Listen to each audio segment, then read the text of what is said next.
El próximo mes el Consejo Nacional de Trabajo dará a conocer su evaluación sobre la remuneración mínima vital para informar cuál ha sido finalmente este estudio, cuál sería el aumento, si sería beneficioso o no y la proporción que tendría si se da finalmente esta alza. Hoy nos preguntamos en nuestro programa si usted cree que se debe aumentar el sueldo mínimo en nuestro país. Escríbanos a @DID7.3 y también a nuestro perfil en Facebook. Soy Violeta Reaño, bienvenidos a Debate y Diálogo.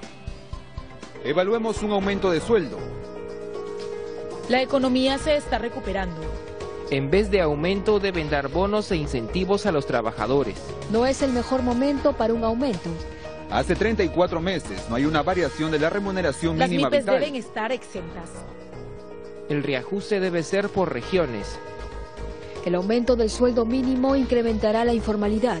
Debe aprobarse, dinamizaría el mercado, pero generaría desempleo. Afectaría la economía de las empresas.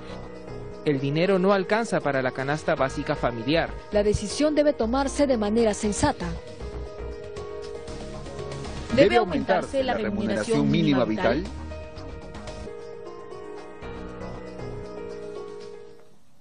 Bien, el día de hoy nos acompañan dos especialistas. Ricardo Martínez, especialista en recursos humanos de la consultora HRIN, y Pedro Franque, economista y coordinador nacional de Tierra y Libertad. Bienvenidos a esta edición de Debate y Diálogo.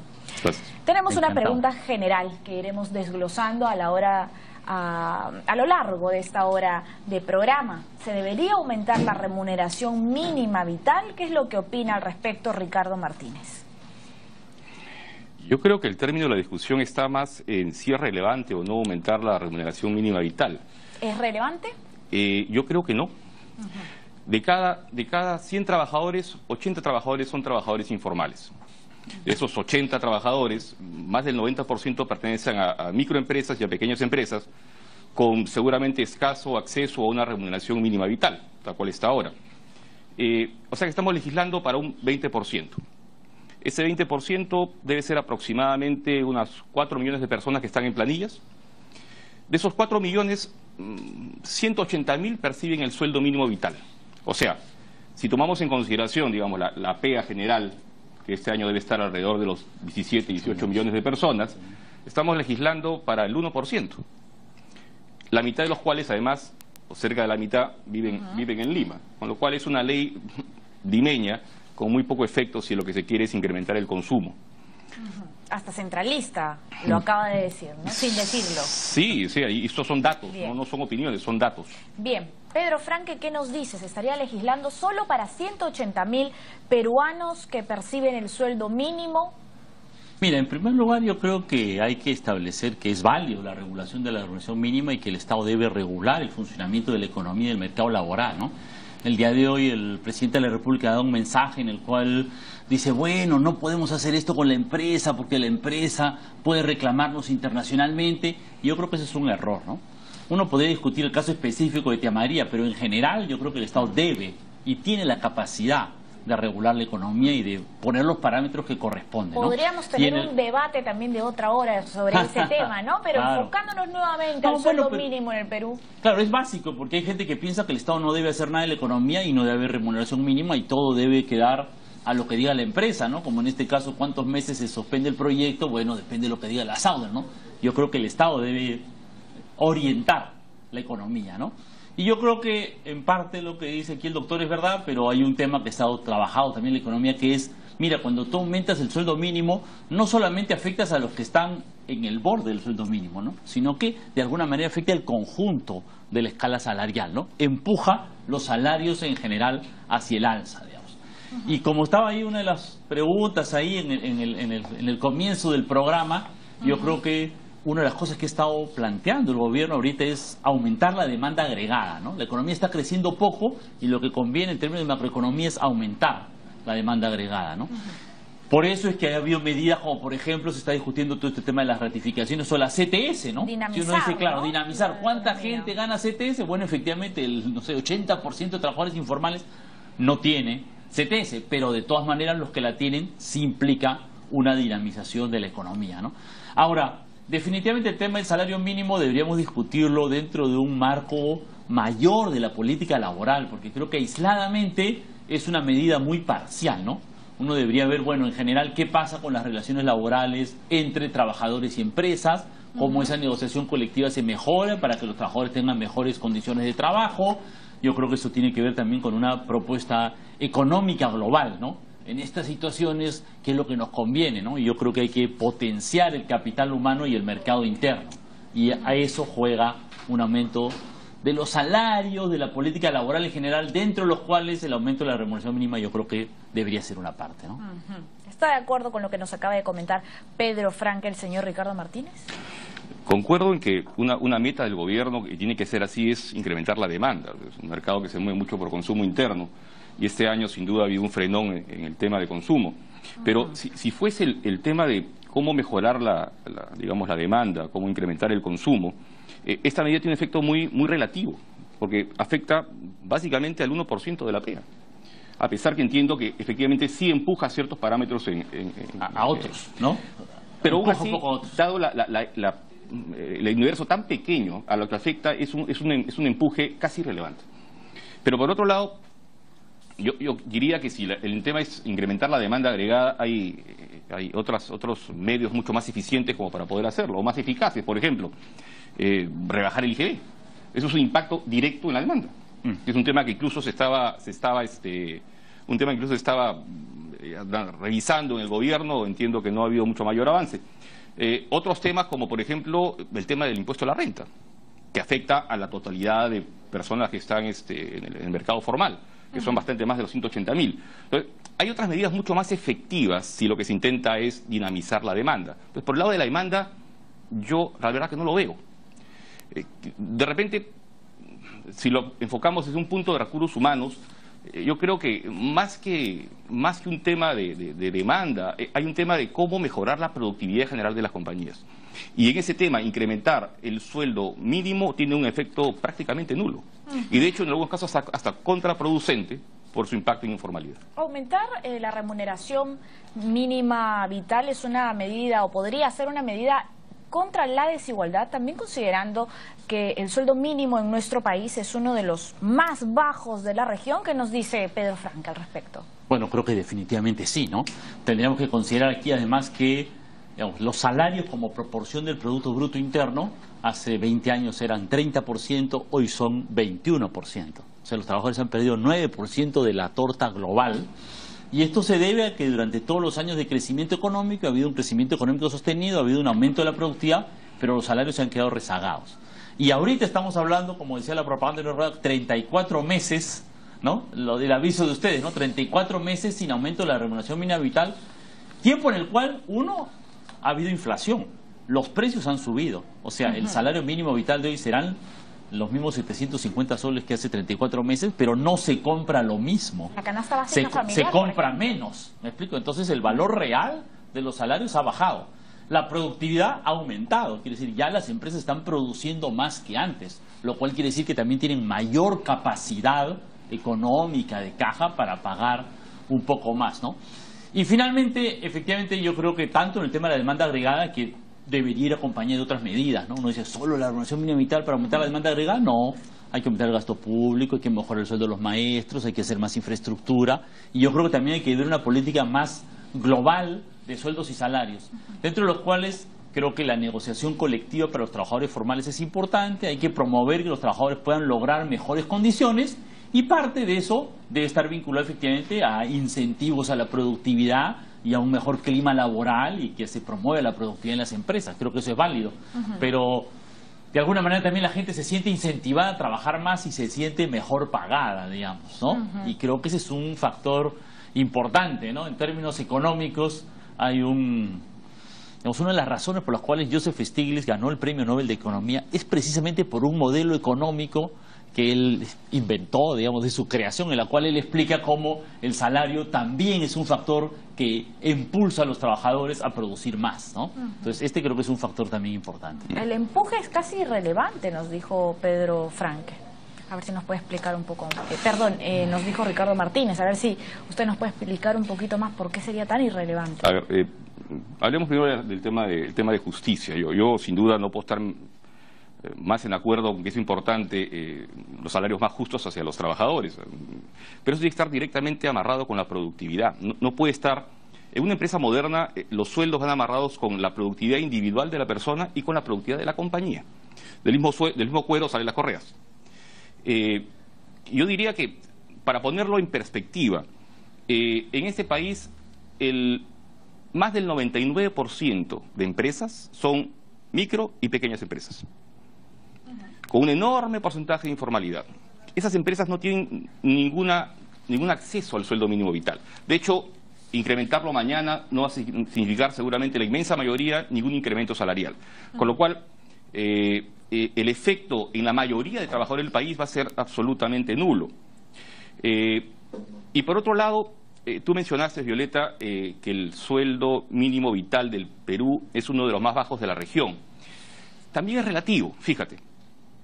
El sueldo mínimo se paga en 12 a la más mensuales, más 2 gratificaciones, más CTS. ¿Ok? Entonces, si tú calculas lo que tú recibes realmente en el año, no son 750 soles. O sea, no son $240, como se ha calculado, sino son 937 soles 50. O sea, son un poco más de $300. Con lo cual, el ranking en esa escala de los que menos pagan cambia también dramáticamente. O sea, ¿Dramáticamente? Sí, de forma importante, porque ya no estaríamos en los lugares más rezagados en el sueldo mínimo vital. Entonces, cuando uno habla de ingresos del trabajador, uno habla de ingresos anuales del trabajador.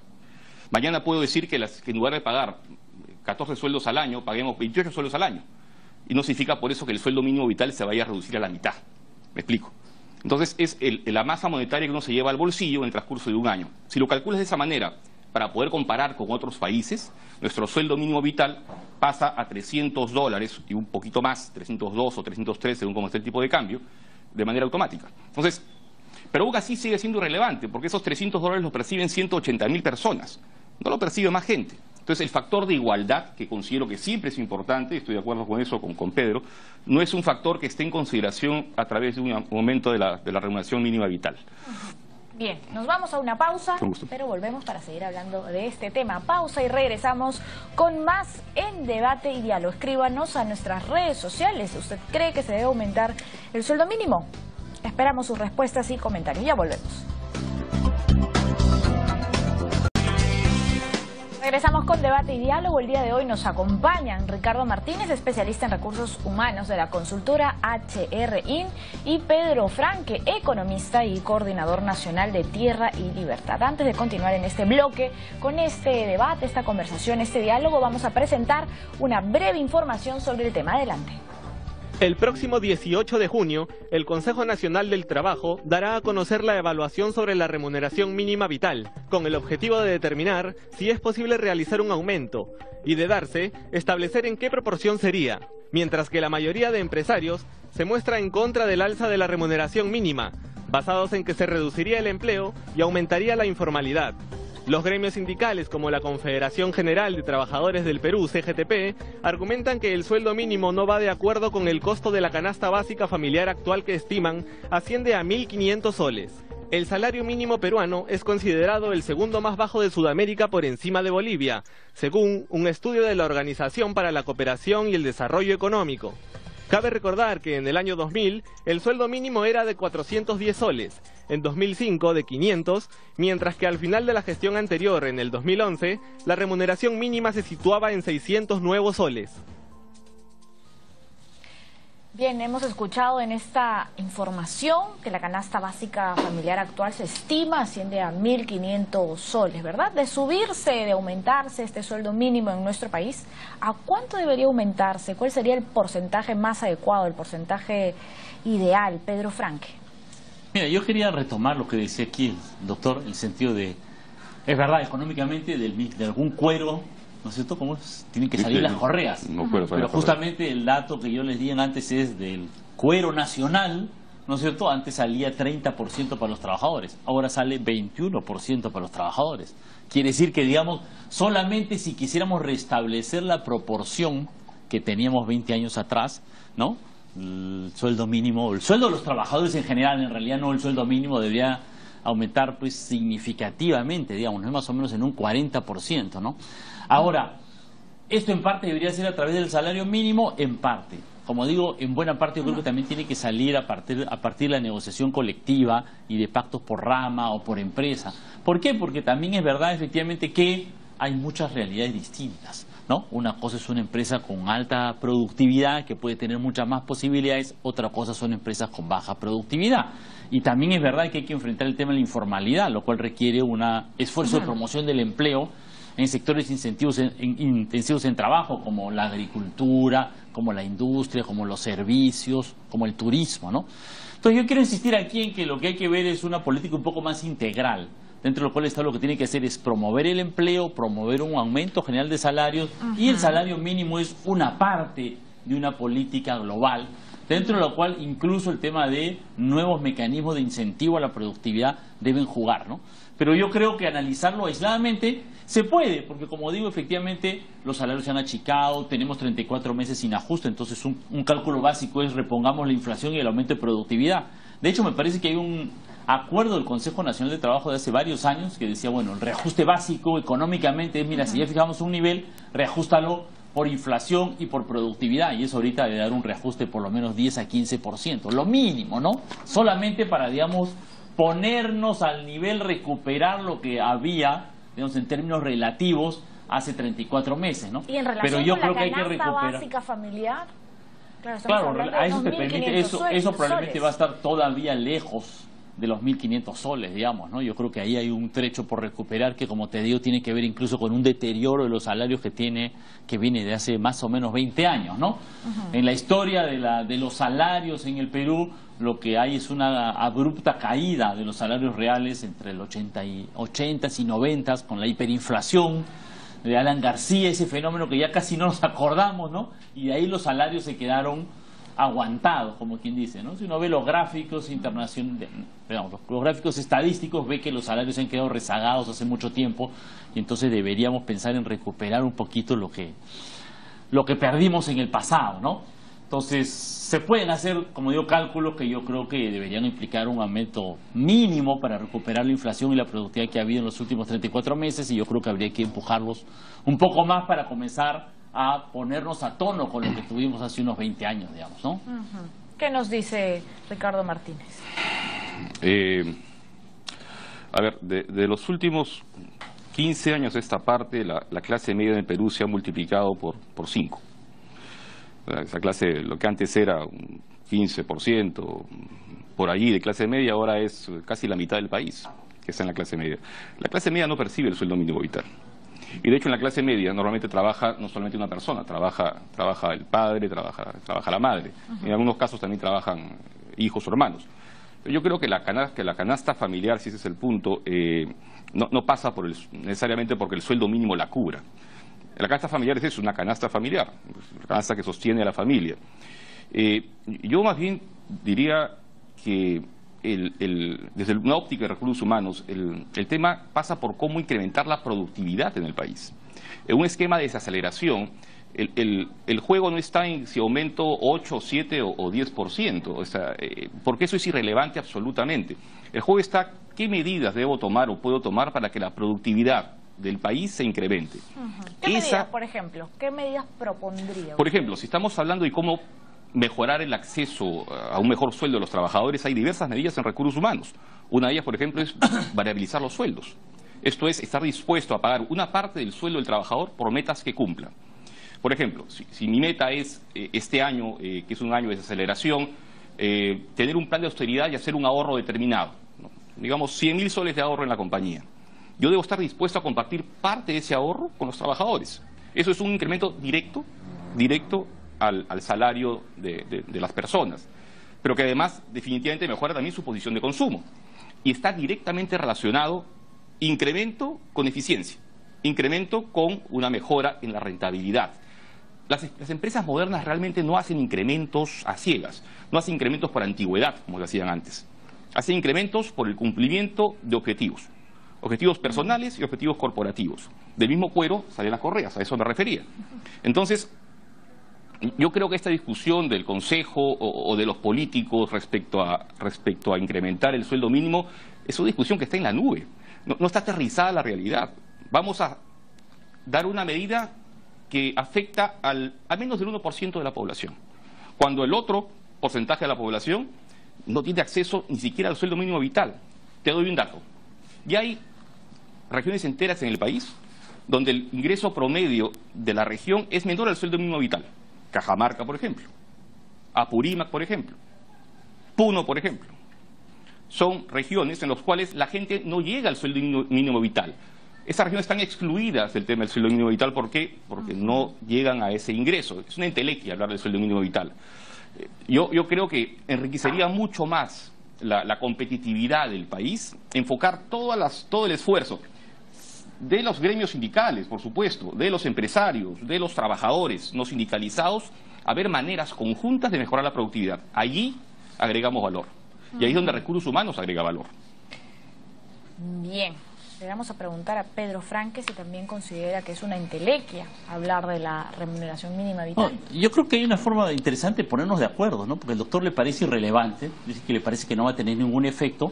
Entonces, como a mí me parece que sí va a tener un efecto, entonces podríamos ponernos de acuerdo en subir el sueldo mínimo vital, digamos, a 1.000 soles. A él no le parece que tenga ningún efecto, yo creo que van a beneficiarse 180.000 personas. Entonces, bueno, si a él no le importa, digamos, nos puede conceder fácilmente ese aumento del salario mínimo, ¿no? A mí me parece que para 180.000 personas va a ser bastante importante, digamos, ¿no es cierto? El que sea 1%, como digo, además yo creo que es más que 1%, porque no solamente se benefician los que están en el límite del salario mínimo, sino que eso yo creo que empuja la escala salarial para arriba, ¿no?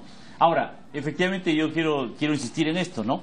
Uno, los salarios tienen que estar atados a la productividad, por supuesto. Ahora, como digo, han pasado 34 meses y en esos 34 meses, en primer lugar, ha aumentado los precios, ha aumentado la inflación. Entonces, lo primero que hay que hacer a los trabajadores es, por lo menos, que tengan lo mismo que tenían hace 34 meses. Cuando aumentan los precios de los productos, ¿qué sucede? Sucede al mismo tiempo dos cosas. El trabajador tiene, en términos reales, menos, ¿me explico? Tienen los mismos billetes en el bolsillo, pueden comprar menos. Entonces han perdido, ¿me explico? Por lo menos devolvámosle la capacidad de compra que tenían. Si los precios han subido, para las empresas funciona al revés, ¿no es cierto? Si los precios han subido, ¿qué significa? Que las empresas tienen más ingresos, ¿no es cierto? Porque por sus productos están obteniendo más dinero. Y entonces, ese más dinero que están obteniendo, bien lo podrían compartir con sus trabajadores. Entonces, primer elemento que me parece clarísimo es el tema de inflación, ¿no? Segundo elemento que concuerdo con el doctor tiene que ver aquí con la productividad. Pero yo efectivamente creo que uno puede trabajar con la productividad hacia adelante, pero creo que habiendo pasado 34 meses también debemos pensar en la productividad hacia atrás. ¿Qué quiero decir eso? Que ya la productividad aumentó. ¿Me explico? En estos casi 3 años la productividad ha aumentado. Es un hecho estadístico de la realidad, que podemos calcular el porcentaje en el cual ha aumentado la productividad. La productividad ya aumentó y el salario mínimo no ha aumentado. Entonces, si la productividad ya aumentó, bueno, hagamos que esa productividad que ya aumentó se refleje en los salarios. Y como digo, en los últimos 20 años del mismo cuero salen menos correas para los trabajadores, lo cual quiere decir que la productividad ha aumentado, no solamente en los últimos 3 meses, sino en los últimos 20 años la productividad está aumentando y los trabajadores se han ido quedando atrás. Entonces yo creo que los trabajadores deben recuperar, ¿no? Ahora, yo creo que el salario debe ser una combinación entre un salario, una buena parte de los salarios yo creo que en el mundo son salarios fijos, digamos, ¿no? Si uno ve en el mundo, digamos, ¿no es cierto?, los balances de la Organización Internacional del Trabajo, la mayor parte de salarios son salarios fijos, lo cual no quiere decir que yo creo que debe haber también un salario, plus una cosa por el incentivo. Le puedo contar una cosa aquí al doctor, aquí a la audiencia. Yo estuve en la Gerencia General de Salud durante como 8 meses y una de las cosas que hice mientras era gerente general fue precisamente establecer una bonificación de incentivo a los trabajadores, que establecía más o menos lo que dice el doctor. Es un poco complejo porque en el sector salud establecer la productividad es un poco más difícil, ¿me explico? El producto salud es un producto, digamos, que tiene una serie de ribetes, pero nosotros establecimos un sistema en el cual un trabajador fuera médico, enfermero, trabajador, podía ganar hasta 30% más de su sueldo si es que cumplía todas las metas. Y bueno, si cumplía la mitad de las metas, tenía la mitad y había, no la mitad, pero había una proporción, digamos, ¿no es cierto?, en un sistema de incentivos, ¿no? Y yo creo que el sistema de incentivos es algo que hay que hay que trabajarlo, no es muy sencillo porque hay que establecer bien los indicadores y yo creo que buena parte de la eficiencia en una empresa no es solamente individual, es un tema de equipos de trabajo, de grupos de trabajo, buena parte depende también de la gerencia, entonces el tema es complejo, pero yo creo que el tema de incentivos es bueno, pero yo creo que sí se debe combinar, ¿me explico? Y en esa combinación yo digo, mira, si en los últimos 3 años los trabajadores han perdido poder adquisitivo porque los precios han subido, ha habido aumento de la productividad y los salarios se han quedado, ¿no? Además tenemos un acumulado de pérdida previo, yo creo que lo primero que podemos hacer es, digamos, subir el piso, ¿me explico? ¿No? Restableciendo un poco las condiciones de justicia que estaban vigentes antes, ¿no es cierto? Establecer una distribución un poco más justa, un poco más equitativa y efectivamente a partir de ahí, ¿no? También promover, que digo yo, las negociaciones colectivas, porque seguramente el doctor concordará conmigo en que, bueno, es difícil una norma general del Estado que establezca incentivos, porque los incentivos pues tienen que ser pues sector por sector, rama por rama o empresa por empresa, porque no se puede hacer una cosa general, ¿no? Claro. Pero a partir de ahí puede haber efectivamente aumentos mayores y yo creo que para esos aumentos mayores el que los trabajadores organizan sus sindicatos, se pongan a conversar con la empresa para ver cuáles son las condiciones mejores de trabajo para una colaboración, ¿me explico? En la cual los trabajadores aporten más a la eficiencia, a la productividad de la empresa y también hay una distribución justa de los ingresos, digamos, ¿no es cierto? La conversación entre empresarios y trabajadores, efectivamente, yo creo que debe tener los dos elementos, ¿no? Uno, la justicia en la distribución y los salarios y otro, también el aporte de los trabajadores a la productividad, ¿no? Claro, usted está mencionando este sistema de incentivos, la distribución más justa, ¿no? Maneras conjuntas de aumentar la productividad, pero también de las ramas y los sectores, ¿no? Usted lo ha mencionado. ¿Qué pasaría en este caso con las medianas y las pequeñas empresas en relación con el aumento del salario mínimo vital? ¿Qué opina al respecto Ricardo Martínez? Yo me atrevo a decir que ni en las medianas ni en las grandes empresas se paga sueldos mínimos vitales. Es extremadamente raro que se paguen. Se paga más. Se paga, en las medianas empresas se paga, por supuesto que se paga más. El sobre sueldo todo en Lima, ¿no? Sí, por supuesto, que concentra el casi 50% de las empresas del país. Así es. 46 punto y tanto por ciento, es correcto. A lo que decías, Pedro, la productividad, si la vemos de manera desagregada, en las empresas, microempresas y pequeñas empresas, que son el 99% y un poco más de las empresas del país, no se ha incrementado la productividad. Estas empresas, que son esa inmensa mayoría, solamente aportan alrededor del 19% del PBI. La productividad puede haber mejorado en las grandes empresas, que no tienen como referencia para efectos de pagar a sus trabajadores el sueldo mínimo. Yo en lo particular, en las empresas donde he estado, grandes, no hay ningún trabajador que gane el sueldo mínimo vital. Entonces, lo que estamos haciendo realmente, otra vez repito, es legislar para aquellos pocos formales que ganan sueldo mínimo vital. Yo te diría, Violeta, que repito, más que estar discutiendo en el gobierno, en el Consejo, de cómo aumentar 8% a las empresas, es establecer sistemas que permitan variabilizar la remuneración. En el caso de las empresas pequeñas y medianas, incluso las micro, ¿por qué no?, generar otros esquemas que permitan mejorar la eficiencia y la productividad de la gente. El tema de eficiencia y productividad que has mencionado, Pedro, es un tema que está prácticamente descartado de la agenda del gobierno. Hay muy buenas intenciones, pero no se ha concretado ninguna. Si yo tengo dentro de mis planes de empresa la capacidad de mejorar a través de capacitación de calidad, buena capacitación, las habilidades de mis trabajadores, voy a tener un correlato inmediato en rentabilidad y en eficiencia. Esa es la agenda y por ahí creo que deberíamos de trabajar, no discutir si 7 o 8%, subir de 750 a 800 Listo. o 815. Es momento de hacer una breve pausa, pero regresamos con debate y diálogo. Escríbanos a nuestras redes sociales. ¿Debe aumentarse el sueldo mínimo en nuestro país? ¿Usted qué opina? Pausa, ya volvemos. Ya regresamos con debate y diálogo. El día de hoy nos acompañan Ricardo Martínez, especialista en recursos humanos de la consultora HR-IN, y Pedro Franque, economista y coordinador nacional de Tierra y Libertad. Hablamos hoy sobre el sueldo mínimo en nuestro país.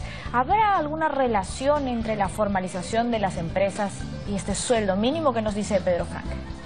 Yo creo que el tema de la formalización de empresas es un tema complejo, sobre el cual yo creo que hay dos elementos. El primer elemento es efectivamente el mismo que ha dicho el doctor, que es el tema de la productividad. Empresas que tienen una productividad bajísima, como quien dice, mira, el ambulante que está en la calle con su carretillita, es muy difícil pues que sea formal, ¿me explico? Ahora, si nosotros tenemos una pequeña y mediana empresa que tiene una mayor productividad, que tiene una mayor tecnología, que logra exportar, que tiene un producto de mayor calidad, ahí estamos hablando de alguien que puede formalizarse. Yo creo que el primer elemento es cómo levantamos la productividad de ese universo de pequeñas y medianas empresas. Esto tiene que hacerse con dos elementos en realidad, ¿no? Yo creo que por un lado tenemos que buscar establecer cadenas de valor agregado y cambio tecnológico. Yo creo que ese es el principal elemento para el aumento de la productividad, ¿no? Yo creo que hay un elemento adicional de soporte que es el trabajador que tiene que estar capacitado, ¿no? El trabajador que tiene que poner de lo suyo, pero lo fundamental es la tecnología y las cadenas de valor agregado, ¿me explico? Que es como quien dice, mira, y la persona que efectivamente tiene su puestito con unos cuantos chicles vendiendo en la calle, ¿qué tecnología le vas a poder aumentar? ¿Me explico? No hay forma, ¿no? Tienes que pasar a tener otro tipo de productos de mayor calidad, tienes que pasar a producir cosas en la industria, tienes que pasar a producir pues servicios de mayor calidad, tienes que pasar a la agricultura, al turismo, con una mayor modernización tecnológica. Y en el momento en que a partir de ese cambio tecnológico entraran nuevos productos con mayor valor agregado, con mejores precios, con mejor conexión internacional, ahí vas formando empresas que son más sólidas, que tienen una mejor relación laboral y que tienen una productividad que te permite ser formal y pagar el sueldo mínimo. ¿Me explico? O sea, insisto, digamos, como que el carretillero de la esquina no va a poder ser ni formal ni pagar el sueldo mínimo, ninguna de las dos cosas. En el momento en que su productividad aumente, va a poder ser formal y pagar el sueldo mínimo. Y el tema de la formalidad, por cierto, claro, el ser formal, la gente que dice la remuneración mínima puede ir en contra de la informalidad. Mira, yo creo que el tema de ser formal es principalmente el tema tributario y de la seguridad social y del crédito, ¿me explico? O sea, una persona no deja de ser, no se mantiene en la informalidad por el salario mínimo, la gente se mantiene en la informalidad porque no quiere pagarle a la SUNAT, no sé si me explico, ¿no?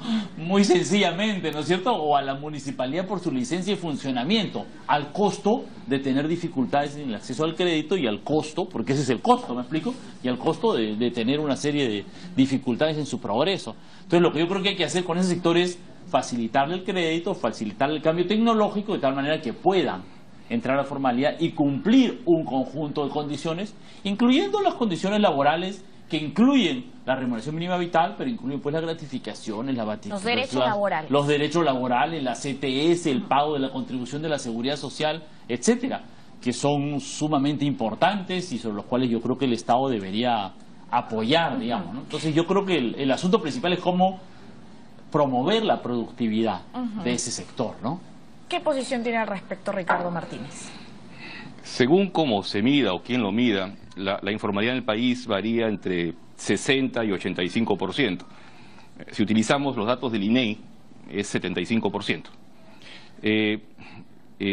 Un estudio no tan reciente, pero actual, del BCR, indica que cada 75 soles que se sube el sueldo mínimo, el impacto en costos es aproximadamente el 8%. ¿A qué voy? Una de las principales causas, no la única, el doctor tiene razón en varias de ellas, pero una de las principales causas de la informalidad es los costos. La complejidad burocrática, por supuesto, la difícil acceso a los trámites enormes que hay que hacer para formalizar una empresa, pero los costos. Si lo que hacemos es incrementar los costos de las compañías, las pequeñas y las micros, que son las más sufridas con el tema de costos, sobre todo en años de desaceleración, lo que vamos a hacer es definitivamente desincentivar a las que querían ser formales, formalizarse, y vamos seguramente a incrementar aquellas que pasen al rubro de la informalidad. ¿Y aquí no podríamos también evaluar el factor de cultura de la informalidad? Bueno, el país ha sido informal desde siempre. O sea, si queremos remontarnos al tiempo, la economía negra de este país es la mayor parte. Economía sumergida, ¿no? Exacto, la economía sumergida. Eso es cierto. Pero eso pasa por otros temas, son temas que van mucho más allá de la parte meramente económica. Sin duda, temas que tienen relación con recursos humanos. Por ejemplo, la otra vez hablaba con un amigo que es empresario y me preguntaba de cómo hacer para que su gente no rote. Se me va la gente valiosa, Ricardo. Le digo, bueno, sí, pero ¿qué estás haciendo? Bueno, estoy esperando que suba el sueldo mínimo vital. Bueno, se te vas a seguir yendo la gente porque 50 o 75 soles no van a hacer la diferencia. La diferencia está en crear una oferta de valor de la compañía. Las compañías tienen que crear ofertas de valor que las hagan diferentes del resto, que sean atractivas para el mercado, para los empleados que quieren reclutar. Y la oferta de valor tiene que ver no solamente con sueldo, tiene que ver con otras cosas que la gente aprecia. Por ejemplo, beneficios. Hay muchas compañías que trabajan de lunes, por ejemplo, de lunes a sábado. Unas empresas que estaban con ese problema y que nos pidieron asesoría, les recomendamos que la gente administrativa no trabaje los sábados, porque el efecto de eso en la productividad era absolutamente nulo. ¿Qué sucedió? Mejoró su posición de ventaja con los empleados a través de una mejor oferta de valor y definitivamente también incrementó la fidelidad del empleado para la compañía. Pero no solamente son beneficios, es clima laboral, es crecimiento. ¿Qué le ofrezco yo a la persona que está trabajando conmigo como desarrollo personal y profesional? ¿Le ofrezco algo? ¿No le ofrezco nada? Esos conceptos son los conceptos que generan un efecto positivo de atracción y de fidelización de la gente. Son los aspectos que toca recursos humanos, ¿no? Mucho más allá del meramente tema de cómo ser formal o cómo ser informal. Ahora, en relación con la productividad, ¿se debería considerar a lo mejor la productividad del sector cuando hablamos de sueldo mínimo? ¿Usted qué opina? Hay muchas formas de verlo. Pues, de hecho, había iniciativas para ver el tema de sueldo mínimo por regiones. Hay regiones que tienen una posición, digamos, mucho más capacidad, mucho más empresas que generan mucho más impuestos, mucho más canon, que son mucho más competitivas. Lima es, por supuesto, muy diferente a Apurímac, muy diferente a Cajamarca. O sea, ¿podría existir en todo caso, se debería plantear, según su posición, no lo sé, un sueldo mínimo diferente en Lima, un sueldo mínimo diferente en otra región, en otra ciudad, dependiendo de la canasta básica familiar, que también me imagino que varía, ¿no? Yo creo que sí, y un poco el dato que te di hace un momento. Por ejemplo, en lugares como Apurímac, por darte el nombre de una región, el promedio de ingresos de la región es inferior al sueldo mínimo vital. Si tú mañana lo subes de 750 a 800 es absolutamente irrelevante, porque nadie lo gana. En regiones como esa debería haber un sueldo mínimo diferenciado, en función a la capacidad, por supuesto, de la región, en función a digamos, a las empresas que están ahí, en función en general a su capacidad de absorber un sueldo mínimo vital determinado. Vamos a preguntarle a Pedro Franque, ¿qué opina sobre ese sueldo mínimo diferenciado? Mire, en primer lugar quiero recordarle que el Perú ya existió el sueldo mínimo diferenciado por regiones. En los años 70 el sueldo mínimo era diferenciado por regiones. Cuando yo por primera vez comencé a entrar a la profesión, había una tabla compleja de sueldo mínimo por departamento que se estableció en los años 70. Yo era muy niño en ese momento. No sé exactamente en qué momento se dejó de lado, pero ya existió, ¿no? ¿Y funcionó? Pero yo creo que el tema importante, aquí un tema importante de considerar económico es el tema de los sectores y la competencia dentro de un sector. Porque un problema que hay con la competencia es, bueno, también el riesgo de competir unas empresas con otras a través de pagar menos sueldos o desconocer menos derechos o ser informal. El otro día estaba hablando con un amigo empresario y me decía, bueno, yo soy empresario y quiero cumplir todos los derechos laborales, pero si el que está al costado mío, que es mi competencia, no paga el sueldo mínimo y no paga vacaciones y no paga gratificaciones, me es difícil competir con él. ¿Me explico? Y entonces por eso el tema del sueldo, efectivamente, cada empresa debe fijar, pero es importante también una regulación del Estado, porque, claro, si yo empresario quiero subir, está bien, pero luego se corre el riesgo de que la competencia con los otros es la competencia a la baja, ¿no es cierto? Yo trato de competir, ¿cómo? Explotando más a mis trabajadores, pagándole menos, pagándole pocos beneficios. No necesariamente es una buena fórmula, pero es un riesgo. Y si tenemos programas sectoriales, una negociación por rama, ¿no es cierto? Algunas condiciones por rama, uno dice, bueno, no vamos a competir a la baja, ¿me explico? Yo compito contigo en la rama, digamos, en la rama de textiles, en la rama de gaseosas, en la rama de alimentos, no por rama, ¿no? En producto, no, mi producto no va a competir contigo tratando de chancar a los trabajadores y sobreexplotando, sino voy a tratar de competir contigo como creando valor, generando nuevas tecnologías, apostando a nuevos productos. Eso es bueno, porque empuja al empresario, me explico, a que su ganancia de competitividad y productividad, su ganancia de competitividad no sea a partir de reducir el sueldo que avanza su rentabilidad, sino que sea a partir de mejorar la calidad de su producto, mejorar su tecnología, ¿no? Rama, ¿no? Entonces esto es positivo, ¿no? Hay una serie de estudios económicos que muestran que los salarios... ¿Por qué? Uno se pregunta esto, ¿no? ¿Por qué los países más avanzados tienen mejores salarios, ¿no? Y una de las razones es porque los aumentos de salarios... ¿Por qué en Alemania el aumento de salarios no genera informalidad? Luxemburgo, ¿no? Y el baja de salario productividad, porque mínimo efectivamente empuja... 1.500 euros, que yo recuerdo. Claro. ¿Por qué? Porque el aumento de salarios empuja a las empresas a decir, caray, si yo tengo que pagar no sé cuántos euros por mes, entonces tengo que tener pues la tecnología al día, ¿me explico? Tengo que ser muy ágil tecnológicamente, porque si no, el sueldo me va a comer, digamos, ¿no? Entonces empuja a las empresas a una mayor productividad, y eso creo que es positivo, ¿no? Y eso son cosas que se pueden hacer sectorialmente, ¿no? En lugar de hacer plantear el sueldo mínimo diferenciado, que usted ha dicho que anteriormente ya ha sucedido, y ¿funcionó o no funcionó? No me respondió. La verdad es que no sé muy bien, porque yo también era muy chico, en realidad. No te puedo hacer un balance. Sé que existió, pero honestamente, con toda franqueza, no tengo un balance claro de por qué, digamos, ¿no? Supongo que tiene algunas dificultades porque, bueno, ¿y qué pasa con las empresas que operan en varios departamentos, digamos, ¿cierto? Siempre las diferencias son un poco enojosas, ¿no? Y creo que hay pocos países que lo tienen. Pero con toda honestidad, yo no he estudiado el tema en detalle de qué consideraciones y qué balances hizo en los años 70 como para eliminar el sueldo mínimo. Vamos a aprovechar y vamos a leer algunas preguntas de nuestros seguidores. Muchísimas gracias por escribirnos en las redes sociales, en el Twitter y también en el Facebook. Así que pasamos a dar lectura a todas estas consultas e interrogantes que tienen detrás de nuestras pantallas, ¿no? Fabiola Núñez, ¿por qué no nos concentramos en elevar la competitividad más que hablar del sueldo mínimo? Se lo consultamos a Ricardo Martínez. Bueno, ¿qué le respondemos a Fabiola? No puedo estar más de acuerdo con Fabiola. O sea, ese es el discurso. El discurso es cómo elevar la competitividad del país. Porque hay países que pueden pagar 1.500 euros de sueldo mínimo. Bueno, el costo de vida es más alto. Yo mencioné Luxemburgo, pero vivir también en Luxemburgo es carísimo. Seguramente, la vida es muy cara. Seguramente, pero el sueldo mínimo va amarrado con la productividad propia del país. O sea, no puede estar, mañana no podemos, porque se nos ocurrió poner, no sé, pues en Perú un sueldo mínimo de 5.000 soles, porque no tiene ningún sentido, no va amarrado con la productividad propia del país. El juego es cómo hacer que este país sea mucho más eficiente, mucho más productivo para en algún momento poder llegar a esas cifras. Ese debe ser un discurso que no dependa de un gobierno, eso debe ser un discurso de Estado.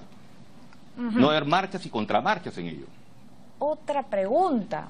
Bianca Gutiérrez nos pregunta ¿cuánto contribuirá el aumento de sueldo mínimo en la economía? Pedro Franque. Bueno, mire, primero quería complementar la respuesta anterior. Yo estoy de acuerdo también. Lo que hay que añadir a eso es que el aumento de productividad ya se dio.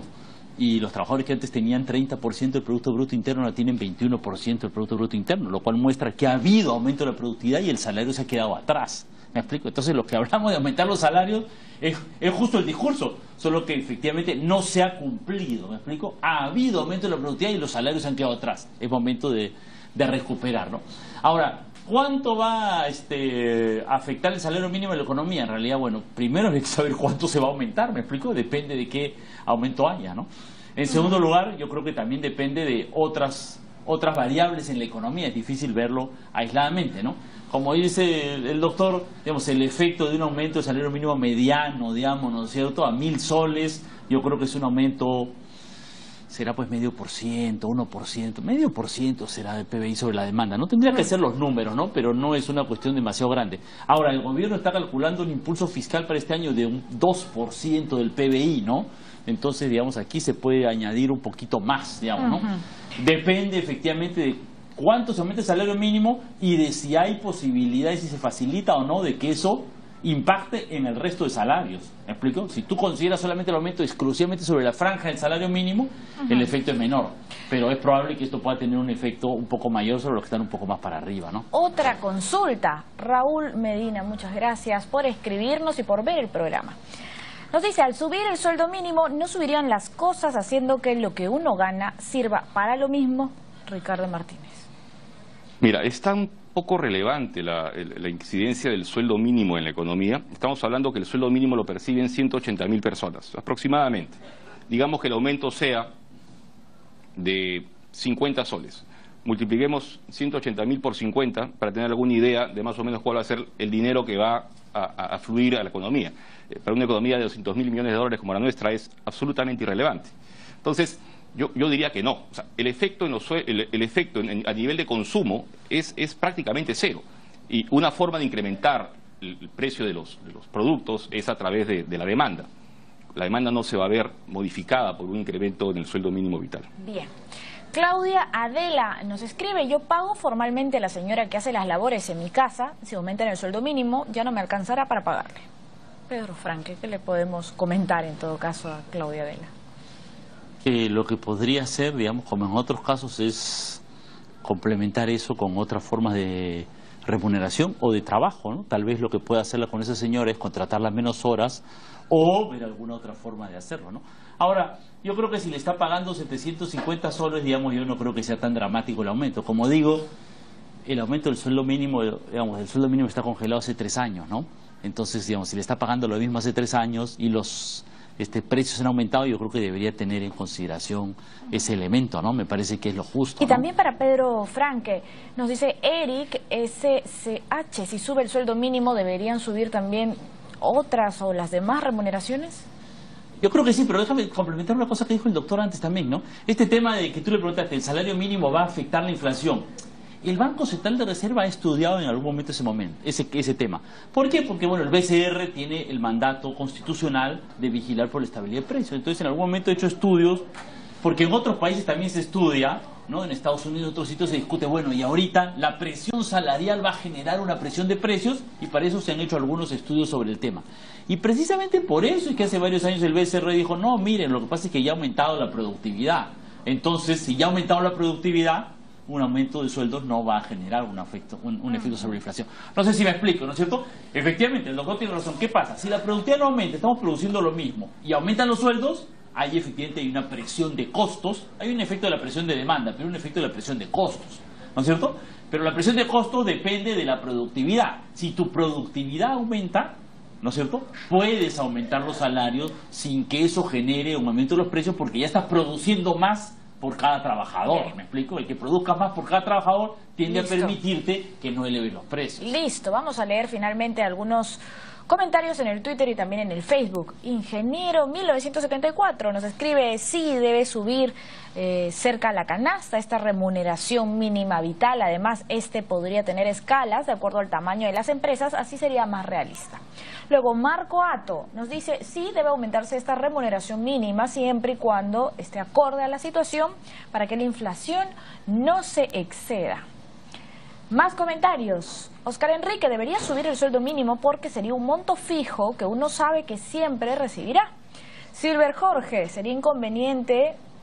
En nuestro país la gran mayoría son microempresas y muchas quebrarían. Luego, Martín Versión: se les debería dar bonos de producción y capacitación permanente a los trabajadores. Higinio Salas: ambas cosas, muchas veces lo que ganan no se acerca al sueldo mínimo.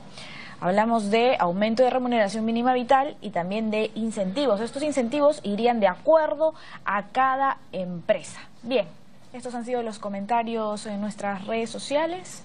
Un poquito de todo, siempre nos gusta leer todo lo que opinan nuestros televidentes y también hacer las preguntas respectivas a los especialistas para que todos en casa pues tengan solucionadas estas consultas. Muchísimas gracias a ambos por su participación en el programa. Gracias a Ricardo Martínez, especialista en recursos humanos de la consultoría HRIN, y a Pedro Franque, economista, coordinador nacional de Tierra y Libertad. Gracias por estar aquí presentes. Gracias a todos los que nos ven, a los que nos siguen, a los que nos escriben a diario en el programa Debate y Diálogo. Y recuerde, como siempre, que el debate también es diálogo. Chao, hasta el día lunes.